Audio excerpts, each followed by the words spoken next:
What's up, fool? It's Pazda, back with another tutorial.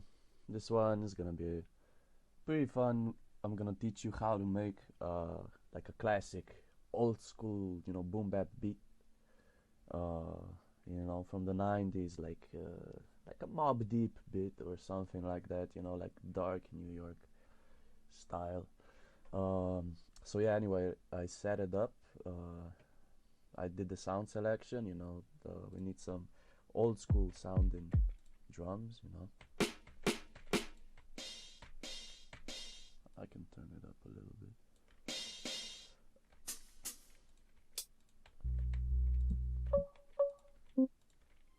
Anyway, we're gonna get into it. We're gonna do it step by step.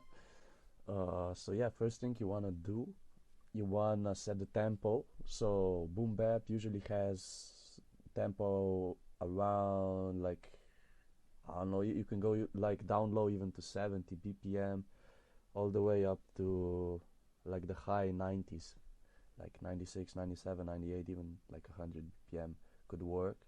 For this one, I think I'm gonna go like 90, 91. And first thing I'm gonna do is take care of the melody. So I set up some like a key sound in Citrus. If you wanna learn how to do it, you can check out my previous video on sound design. I'm not gonna go through all of it again because it just takes a while to explain to people. So yeah, like it sounds something like this. I'm gonna do the LFO on the pitch too. So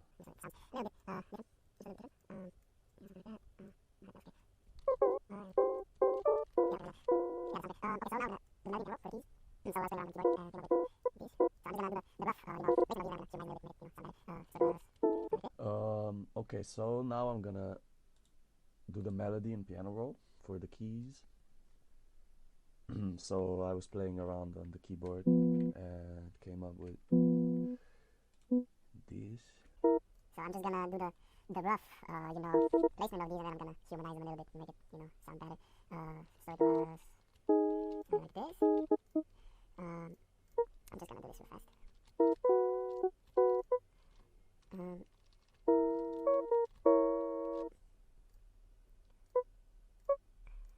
So yeah, like this. Okay, now we're gonna humanize this a little bit. So what that means, right now, if I just play it, sounds kind of robotic. Oh, I actually fucked it up. I was supposed to make it longer too. Sorry about that. Yeah, like that. Sorry, I'm doing this real fast. Alright. So now that we've set this up, you're gonna go up here to the top left corner in the tools section. You can do a lot of cool stuff here. I'm sure you've already used it, like for chops or something. Anyway, the strum tool is what we're gonna use, and what it does, as you can see, is it's like a human would play it.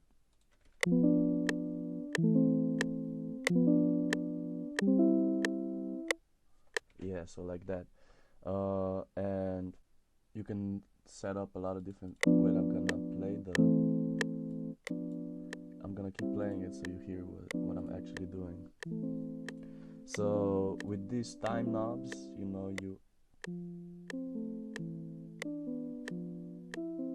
move it around, so you can go either from left to right or from right to left. And the velocity knob, as you can see, changes the volume of the things according to if they're rising or falling or whatever.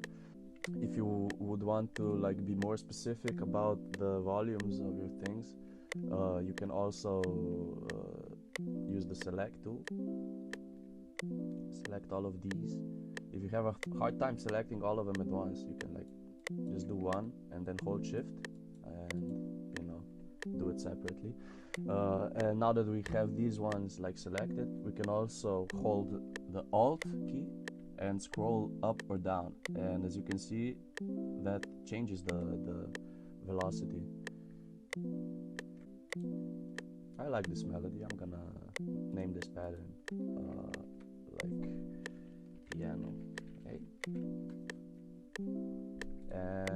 place it in the playlist. Okay, right, so the next thing I want to do is make like a backup melody, like a lead, whatever, counter melody. I don't know what to fucking call it. I'm gonna use a string. You know, it sounds like this. And what I kind of don't like about it is it takes a long time for it to reach full volume. It has like an attack that's like in the sample itself, so even in the sampler we can't do anything about it. So what I'm gonna do is right click it and add it in Edison, and we're gonna just like shorten the attack. So why am I doing this? Because we can set the attack ourselves, so it doesn't even need to be like a clean cut. Then we just, you know, export it to the playlist, and here we have the string. I also like drag it into the step sequencer again, so it's in like in the sampler and shit. So here now we can like set the attack ourselves. We want it to be shorter. So yeah, that's a lot better. So now I'm gonna do a backup melody for this piano. So, you know, I'm gonna use the same key as the chords are in. So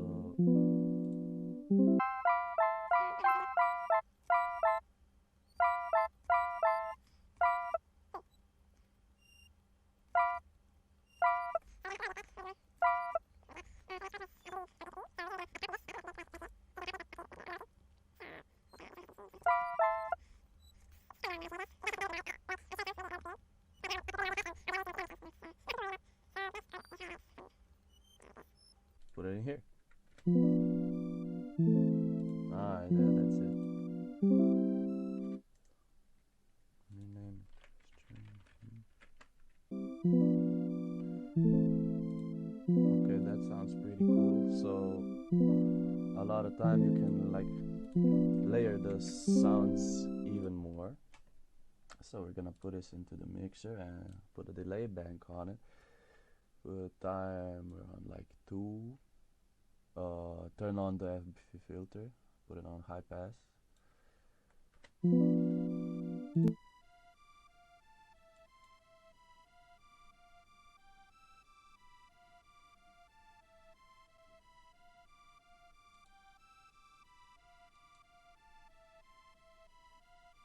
Yeah, that sounds nice. Yeah, like that.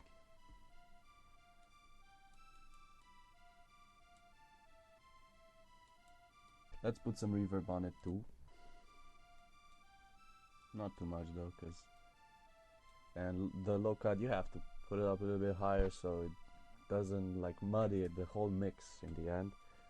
We're gonna get rid of some of the dry. And as you can see, it's starting to sound better already. We're gonna reduce the room size as well.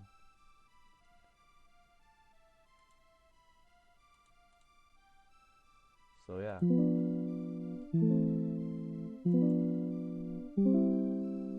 I think it's gonna sound cool. Okay, so we have this set up. The next thing I usually do is just set up the bass. We're not gonna like do the whole pattern completely right now. We're just gonna set the key, you know, because I am working with a bass sample. I'm not sure in what key it even is, so we're gonna have to find it out. So okay, this is a technique that I use a lot. So we put the bass sample in the Edison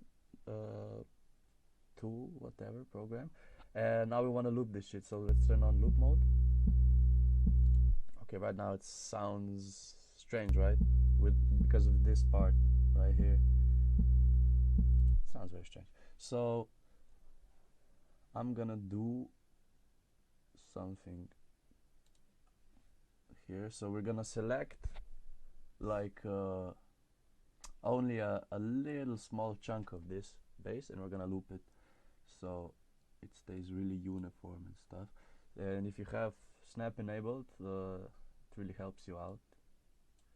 to hit the zero crossing. Zero crossing is the point of the sample where it's not making like any sound. That's what zero crossing is. I have this loop region right here. I'm gonna select it so it just loops this, and as you can see, we now have like a steady bass. Also, I highly recommend you do this right away. So we have the bass selected. We're gonna assign a mixer track for it. We're gonna use Fruity Parametric EQ and just get rid of the highs. I'm gonna set the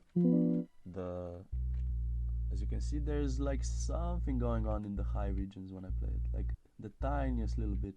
So I'm gonna switch this to a like a filter thing. Like now it's filtering actually. So it's acting like a high pass filter, right? I mean a low pass filter, I'm sorry. So we want to get rid of some of the crackling behind the bass sample.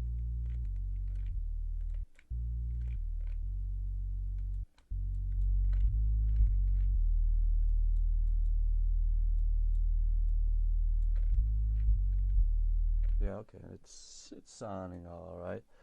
It's sounding alright. Like you can also put distortion on your bass. Just a little bit of distortion. I use Fruity Fast Distort. It's alright. And like before I even try to play it, I'm gonna lower the mix and the post because it's gonna it can be ear rapey if you don't. So this is what it sounds like with distortion. I like it with distortion more. Okay, so let's figure out the key of the bass now. Let's make a new pattern. Just press the plus button and name it bassline A. Why am I putting A in front of everything? If I have like multiple instruments that are of the same type, like if I had two different piano samples, I would like name them piano A and piano B, and then I can have piano A 1, 2, 3, 4, 5, 6, blah blah, piano B 1, 2, 3, 4, 5, 6, just so it's a little bit more organized. Okay, so let's do this bass line.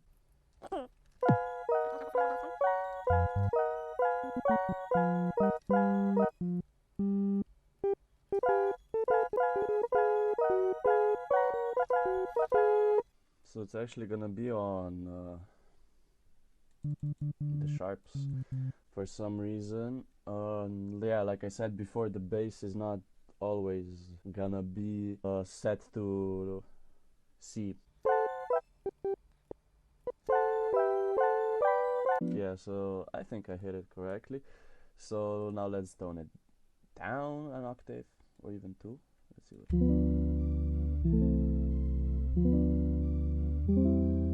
Yeah, that sounds okay. Okay, so now we have that set up. Standard, you know. Okay, so this snare right now sounds kinda bad, and that's because it's just a normal snare. We're gonna take the out of it a little bit, like this. I'm gonna immediately put it in a mixer and check out the EQ, because right now it's not sounding the greatest.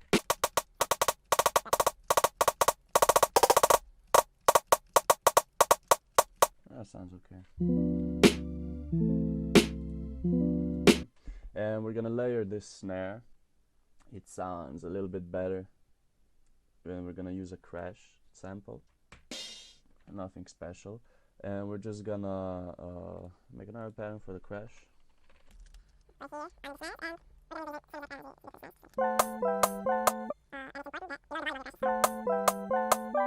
We're gonna put some reverb on the snare as well, not too much though, because like just way too much by default. So you know, lower the reverb, lower the decay to like Point.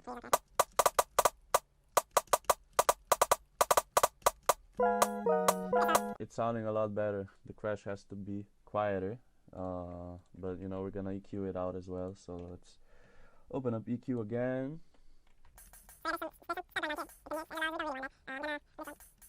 Yeah, something like this, and we're gonna also put some reverb on this hole as well. Okay, next thing we're gonna do are the hi-hats. So let's make another pattern. Hat A. Put it here. Do some really standard stuff. I'm gonna show you another trick. Whoopsie daisy. Another trick. So you can like just do like a long line. Select it. Chop. We have to set the time modulation like this. So you guys can. Okay, this hat, you know, it sounds kind of weird. It's not the best right now, as of right now. We can put it a bit higher. And like another like cool thing you can do with hats to make them sound, you know, nicer. Lower the attack a little bit. I mean, expand the attack.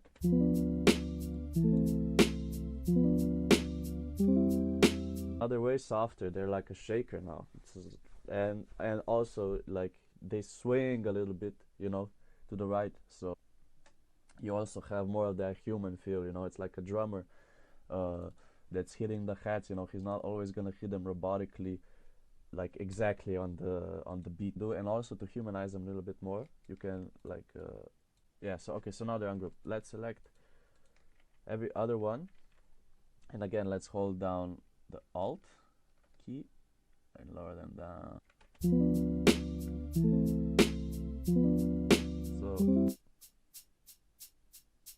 So it makes it more bouncy, you know. I like doing this because you don't maybe notice it like at first, but I swear it makes a difference.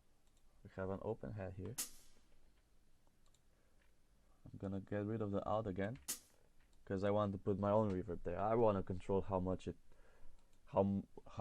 it sends out after it's done.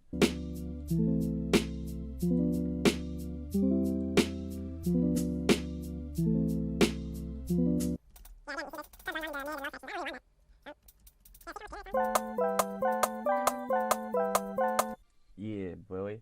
Okay, so we're gonna put some reverb on it as well.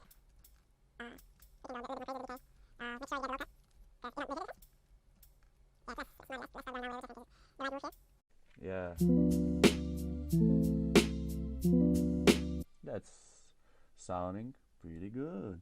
And now let's take care of the kicks. Now with Boom Bap, you don't have to go too crazy with the kicks. You're gonna notice the kicks don't hit so hard like they do in modern rap. Yeah, let's continue doing this.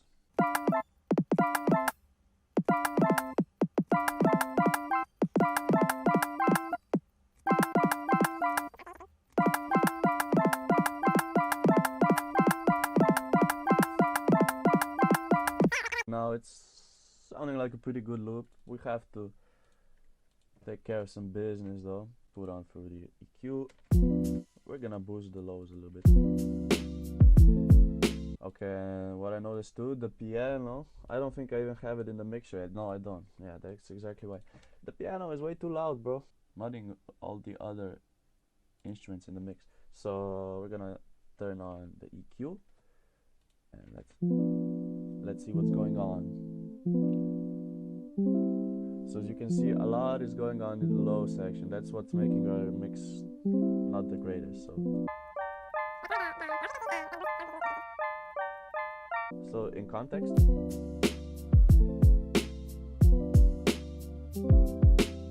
yeah, sounding a lot better. We're gonna put some reverb on it as well.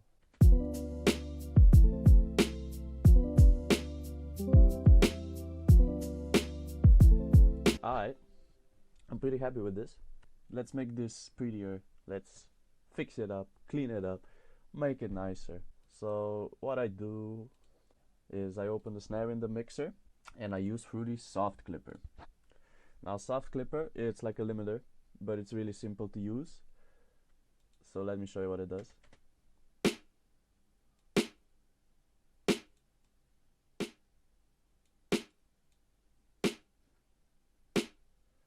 It softens the snare. It's not just making it quieter, it's making it softer.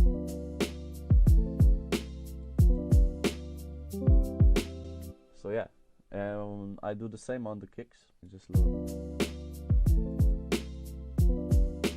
We could sidechain it, so I can show you how the sidechain works. We're gonna put the limiter on the bass.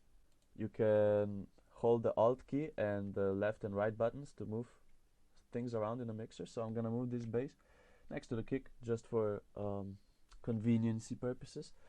Because now that we have Fruity limiter on the bass, now we're gonna sidechain the kick to the bass. So whenever the kick plays, it's gonna mute the bass a little bit just so the kick comes through harder.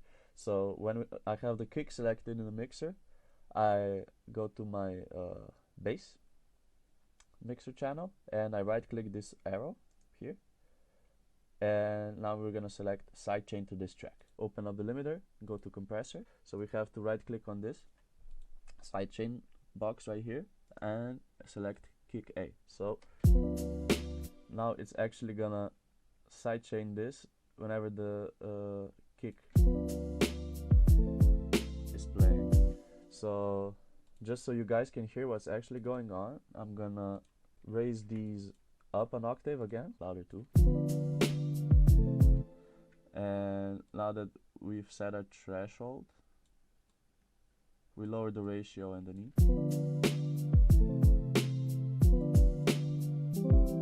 And we also get to control these three knobs here, the attack, release, and ahead. I lower it down.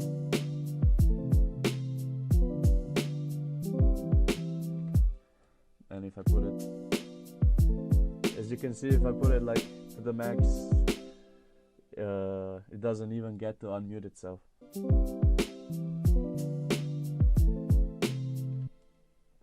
And the attack just means how sharp it's gonna be when it hits. I like to have my attack set up like something like this. Now we're gonna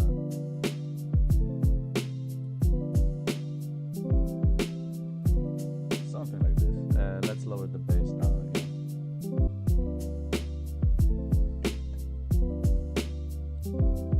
Alright, now let's do the arrangement. So when you're done with the loop, you can't just leave it like it is. It has to have an intro and like maybe a chorus section and stuff like that. Usually if I'm like, maybe if I'm stuck, maybe if I don't know what else to add to a song, I go and arrange it a little bit, or decide what the intro is gonna be like, what the chorus part is gonna be like, what the verse part is gonna be like. This applies to, you know, any song you're making, but especially in beat making, you know, if let's say you want to make a beat for someone to rap over, you know, it has to have some type of structure. I mean, it doesn't have to, it can just be like a loop and someone freestyles over it, but if you want to make like a legit song with an intro and a chorus and an outro, you gotta have arrangement, right? And the chorus section usually sounds a bit different than the verse part, you know. The chorus part might have more elements in it than the verse parts do. So you gotta keep that philosophy in mind. In the verse parts, you usually wanna have less stuff going on in it, so the listener is paying more attention to the lyrics.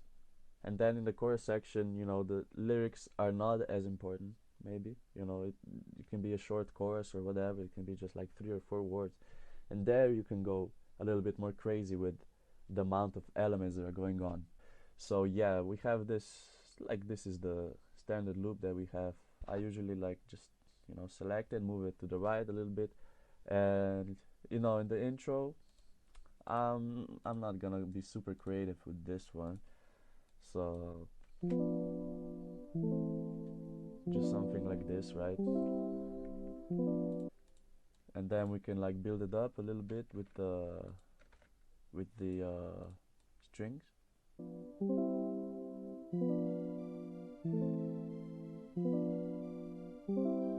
Yeah, it's a really bare bones intro. We're gonna do some automation here to make it like neater too. And like I just noticed, let's say we started out with a chorus. Right after the intro there's the chorus part. I think this is too bare bones for a chorus, so I would add something here as well. I think ambient, sort of cloudy string, maybe a pad is gonna do the trick. Alright, so I figured it out. I just used another string, you know, made like really basic.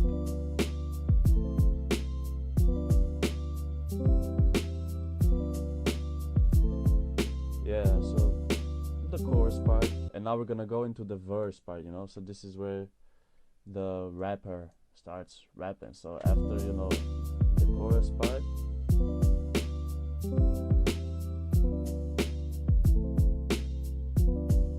so yeah, it's looking pretty good now that we have the basic structure going. You know, make it a little bit more unique. You know, cut some drums out somewhere, put some extra ones in.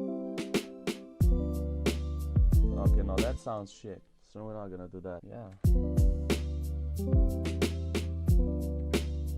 Yeah, so like that. And also, you know, like I said, cut out the drums somewhere, like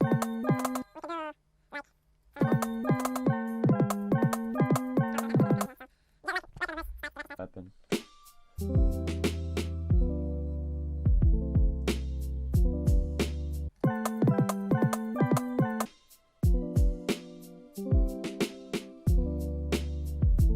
So yeah, you know, do stuff like this. It really connects all the elements of the song together. You know, it gives your rapper some more power, you know, for his lyrics. It like these parts when you cut the drums out, you know, they put emphasis on the lyrics. So, you know, if you have like a rapper coming out with a strong verse, you want to cut out some drums, you know, so the listener pays maximum attention to the lyrics, you know. It's pretty cool. And then like an outro, we can literally like just make it symmetrical to the intro. I also said I'm gonna do some automation, so I'm gonna show you that right now. So the automation, what I like to do is I like to put them directly under the track I'm automating. So I go here and insert one. So now we have an empty track under our piano, and you know, we're gonna do the intro. I'm gonna use a filter, Fruity Free filter. We're gonna set it to high pass, and it's gonna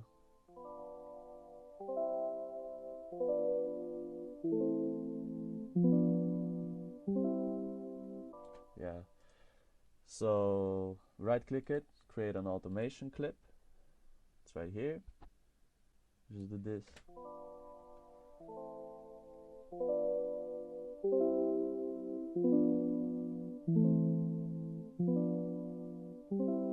So also I'm gonna use reverb. So let's insert another track under this one. We're gonna automate the dry.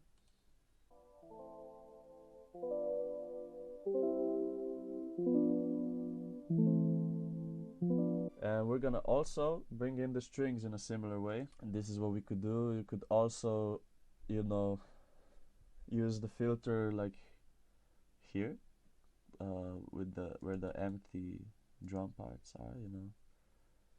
Make a little bit of a difference. So if we listen to this,